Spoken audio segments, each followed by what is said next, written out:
Tenemos mucho para decir y vos mucho para escuchar. El Arranque con Maxi Lecky por Radio Sónica.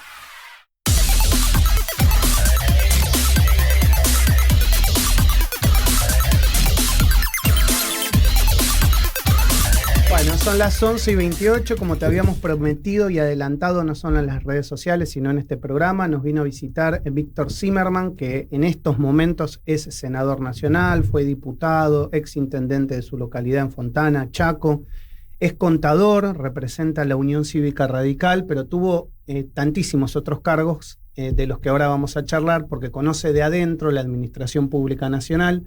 Y bueno, me parece que es un momento interesante para hablar con gente de tanta experiencia, para poder bajar un poco los decibeles y poder entender qué nos está pasando.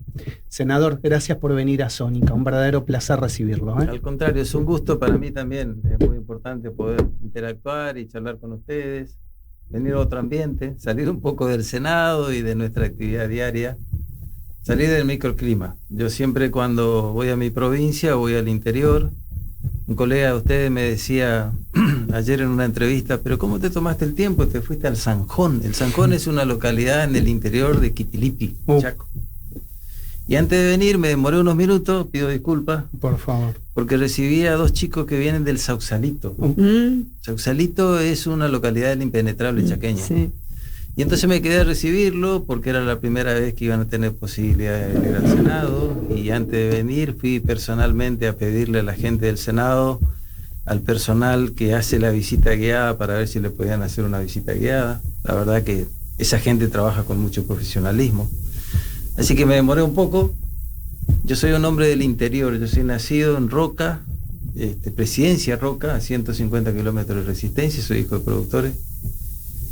Vine a Resistencia a estudiar a una pensión.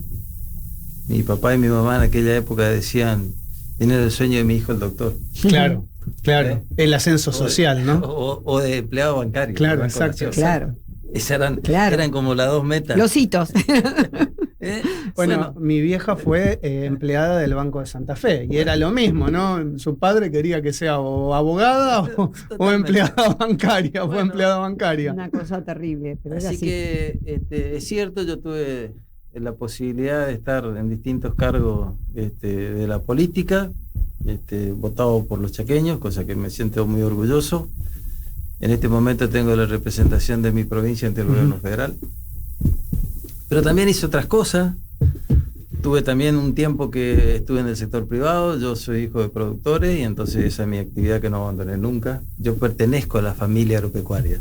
Pertenezco a la familia agropecuaria. No es lo mismo hacer un feedlot, claro, que pertenecer a la familia agropecuaria. Yo no estoy en contra de los feedlots, por favor, entiéndase bien.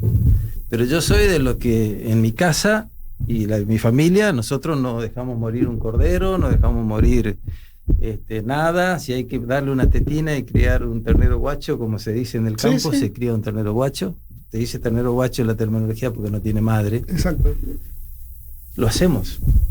Y entonces yo siempre, una vez por semana, esté donde estés, y trabajando acá en Buenos Aires, que tengo el privilegio de tener un gran equipo, que siempre hablo del equipo, porque el otro día hicimos un balance con la inteligencia artificial y tengo 1.754 proyectos presentados en el Senado. Es un montón, debe ser uno de los que más ha presentado, seguramente. Es probable. En el Senado de la Nación hay gente muy capaz, muy preparada, de distintos partidos políticos, con muchísima experiencia. Y entonces, bueno, trato de combinar eso, de no olvidarme de mis orígenes, y entonces peleo permanentemente por cuestiones de desarrollo para el norte, para nuestras provincias.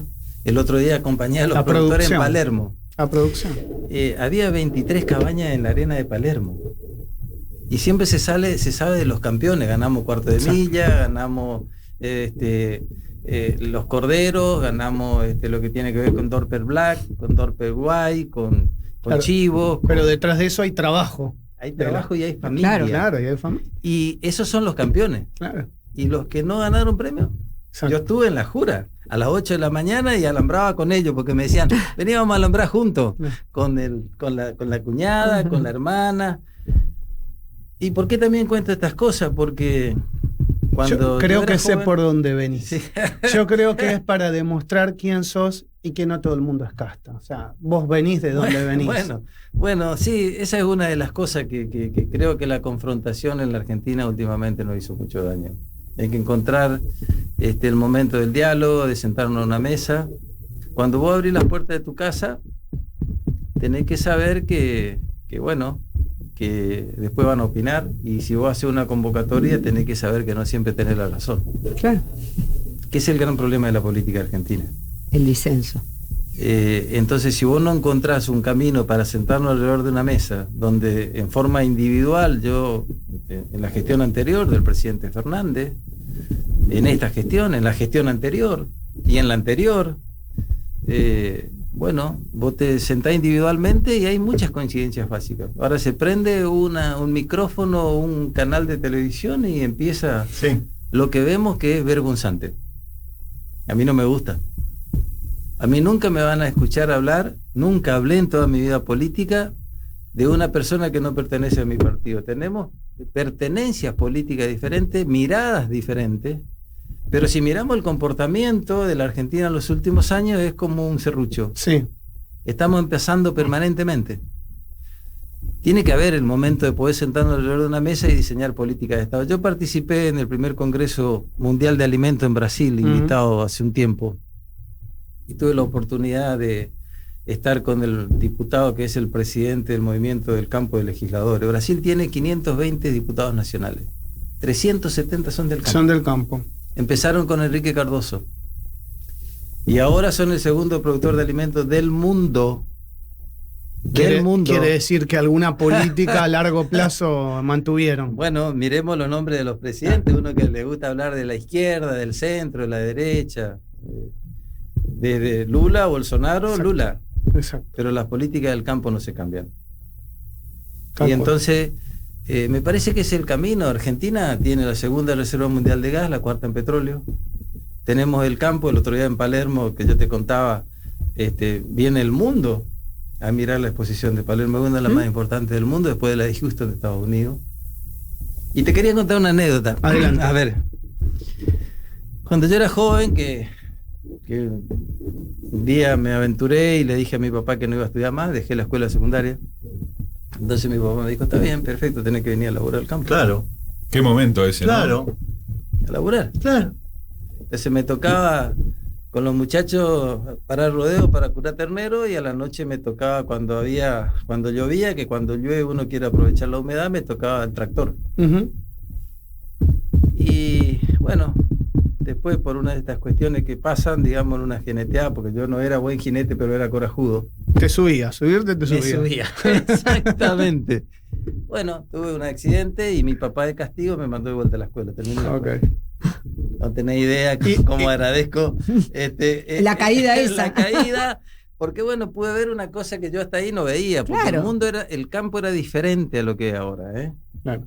Ahora a la tarde no hay nadie, en ese momento se armaban los campeonatos de fútbol por claro. vaquilla, que terminábamos con las luces de las camionetas, claro, los penales. Claro. Que era otra cosa. Si vos le contás a muchos jóvenes hoy, no tienen idea de qué se trata, pues está Así bien es. el avance, no tienen ni idea. Así es. ¿Puedo incorporar dos temas? Dale, preguntale, por favor. Uno de ellos es, siguiendo su exposición, senador, yo recuerdo que cuando termino el secundario, mi padre me dice, yo quiero ser actor y quiero hacer periodismo. Y mi padre me dijo, eso es de vagos, tenés que ser abogado. ¿Y qué hice? Fui abogado. Me estudié para ser abogado y me recibí de abogado y luego mediador, etcétera, y algunas otras cosas. Luego me dediqué al periodismo y luego me dediqué a la actuación. Ese es otro tema. Pero mi padre me dijo, eso es de vagos. Y además hay que trabajar. Tenés que ir a trabajar. Yo empecé a los 14, 15 años a trabajar con una bolsita. Mi papá era almacenero y iba a vender especies a los negocios. Así es. A los negocios. El segundo tema, que usted habló de las relaciones para la construcción, cómo se establecen relaciones en el lenguaje para la construcción. Yo, que además trabajo en oratoria, tengo una distinción de tres palabras que indican las diferencias. Un tema es la discusión, El otro tema es el debate y el otro tema es la conversación. Se discute cuando la gente se pelea, como vemos habitualmente en la política, peleas que inclusive conllevan agravios y mentiras. El debate, que es el que se da habitualmente en los medios, en televisión, están sentados, cada uno expone lo suyo y cada uno se va con lo suyo. La conversación es cuando estamos los dos, podemos conversar y escucharnos, y alguien se queda pensando, algo debe tener de razón en algo, y el otro dice, algo debe tener razón en algo, y podemos acompañar para mejorar la cuestión. Eso es fundamental, la conversación que usted ha determinado. Totalmente de acuerdo. Yo la semana pasada tuve el gusto de... me invitaron de panelista en el coloquio de ideas en el Sheraton. Sí. Y yo soy presidente de la Comisión de Coparticipación, que es uno de los temas centrales de la política argentina. ¿Y sabe qué fui a hacer? Básicamente a conversar, como dijiste. Claro. A decirle, necesitamos que nos ayuden y ponerlo en agenda. Ustedes, los empresarios, tienen que involucrarse porque hay que discutir una nueva ley de distribución de recursos en la Argentina. La que tenemos se sancionó en 1988 con Raúl Ricardo Alfonsín, con una vigencia del 1 de enero del 88 al 31 de diciembre del 89, como un régimen transitorio. Exacto. Dice textual el encabezado de la ley. Y dice también la adenda constitucional del 94 que para el 96 teníamos que tener una nueva distribución de recursos en la Argentina. Estamos esperando. Yo hice una convocatoria desde la comisión con el resto de los senadores el año pasado, donde vinieron, según opiniones, los 4 mejores constitucionalistas de la Argentina. Y 2 de ellos dijeron que era una ley perimida, que estaba vencida. Claro. Ahora, yo quiero dar un ejemplo concreto. La primera distribución que hace la ley pone, por ejemplo, la provincia de Neuquén, que en ese momento necesitaba una mirada especial del gobierno federal. Hoy Neuquén tiene vaca muerta. Claro. A ver, las condiciones. Me parece que es más que imprescindible discutir. Aparecieron dos proyectos que se gestaron en la Comisión Federal de Impuestos, en el CFI, de los gobernadores de quienes distribuir impuestos a los combustibles, que es una ley de afectación específica, y distribuir los ATN, que está dentro de la ley de COPA. Está claro, firmaron los 24 gobernadores, está claro que es necesario distribuir recursos. Está claro. Que quieren hacerlo. Pero no encontramos la conversación que dice acá el amigo. Pero como en tantas otras. Como tantas otras. Entonces, Lo que pasa es que el desafío de la política. También, Víctor, en ese sentido, todos los políticos tienen que entender que algo va a haber que ceder. Todos. Y entender también los contextos para que haya una nueva comparticipación. Porque muchos dicen, yo tengo la mayor cantidad de habitantes, provincia de Buenos Aires. Yo tengo la mayor cantidad de, genero la mayor cantidad de recursos, Ciudad Autónoma de Buenos Aires, Santa Fe dice, pero los contextos históricos de las diferentes provincias no son las mismas. No. Exactamente. Y eso yo lo digo como santafesino, como rosarino, no es igual. Y me imagino vos viniendo del Chaco, no es igual, no tuvieron la misma posibilidad de desarrollo y no las tienen hoy. Mira, hay un concepto que de alguna manera atraviesa todo esto que vos estás diciendo, que es el norte o el sur contra el centro del país. Claro. Creo que ese concepto es equivocado. Porque vos no podés discutir coparticipación federal si no le da plata a la provincia de Buenos Aires. Sí, claro. Porque si vos mirás lo que aporta el PBI, al PBI cada una de las provincias, la que más aporta es la provincia de Buenos Aires y la que menos recibe en relación a la población que tiene. Porque no toda la provincia de Buenos Aires tiene ingresos medios altos. Entonces hay que sentarse y aceptar de que hay que distribuir a partir de lo que está, porque se descentralizaron muchas funciones a través de distintos pactos fiscales de los presidentes con los gobernadores en distintas gestiones. Sí, desde Menem para este lado se descentralizó un montón de cosas. Es un proceso. Tal cual. Bueno, sentémonos. Ahora, definir qué país queremos. Por ejemplo, vos mirá el mapa de suelo del INTA. Tal vez hay gente que está, perdida. Estamos hablando con un senador que no es peronista, Estamos hablando con un senador radical. No, pero yo no tengo ningún... No, pero se lo digo a la gente, porque viste que... Está perfecto, yo soy muy respetuoso. Te van a acusar de cuca o algo por el estilo. Vos mirá el mapa de suelo del INTA, Formosa, el 30% del suelo de Formosa se podría hacer para soja. Claro.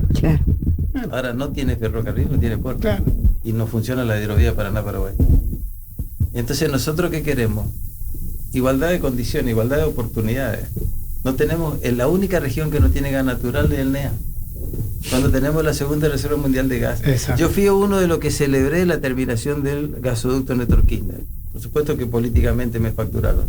Pero nosotros teníamos que interconectar el país para no importar de Bolivia, que además está pesetado, que esa obra ahora se paralizó, y si no teníamos que traer los barcos, que nos costaban bastante más. Mucho más. Que lo que podemos producir. Entonces, bueno, estas son las cosas que yo siempre insistí y que siempre voy a seguir insistiendo, ver cómo hacemos para discutir entre todos y establecer prioridades en el tiempo, para ver si empezamos a revertir las situaciones, porque tampoco lo vamos a poder hacer todo juntos. ¿Es el momento donde los gobernadores están más unidos? Y yo te diría que los gobernadores siempre están unidos hasta que tienen la necesidad de cercar su territorio. Cuando vos entras en crisis, es una reacción natural. Cuando vos sos intendente, cercás tu territorio para que no te invaden y podés seguir funcionando. Y entonces, ¿qué haces normalmente? Y crear nuevos impuestos para poder financiarte. Claro. Y se convierten en barreras o aduanas impositivas que no permiten... Es nuestra historia. El problema es que tenemos que animarnos. Mira, a mí muchas veces me dijeron, no, pues este no es el momento, porque hablar de una nueva ley de copas significa distribuir recursos. Ahora, ¿qué te quiero decir? Nunca es el momento. Nunca. Siempre todos tienen necesidades, claro, Nunca. por supuesto. Porque cuando vos estás afuera, decís, bueno, yo cuando llego, después cuando llegas, decís, al final, no, mira, yo no puedo porque yo quiero de alguna manera tener los recursos para hacerlo yo. Y esto es el cambio que en alguna manera tenemos que tener todos. Clarísimo. Y estamos involucrados todos. No es alguien en particular. Yo lo que hago es simplemente hacer una reseña de dónde estamos viniendo y qué es lo que nos está pasando. Y después no puede haber tampoco una concepción tan pendular del Estado. Antes lo hacía todo el Estado y ahora no hace nada el Estado. Un punto medio. Exactamente. Es no armar una hoja de ruta. Yo estoy de acuerdo con la transparencia y estoy de acuerdo con la reestructuración de algunos organismos. Cuando vino ley base, y la ley de incentivos fiscales, la ley de base es un paquete de leyes, es reforma del Estado, era reforma laboral, era RIGI y era otras cuestiones.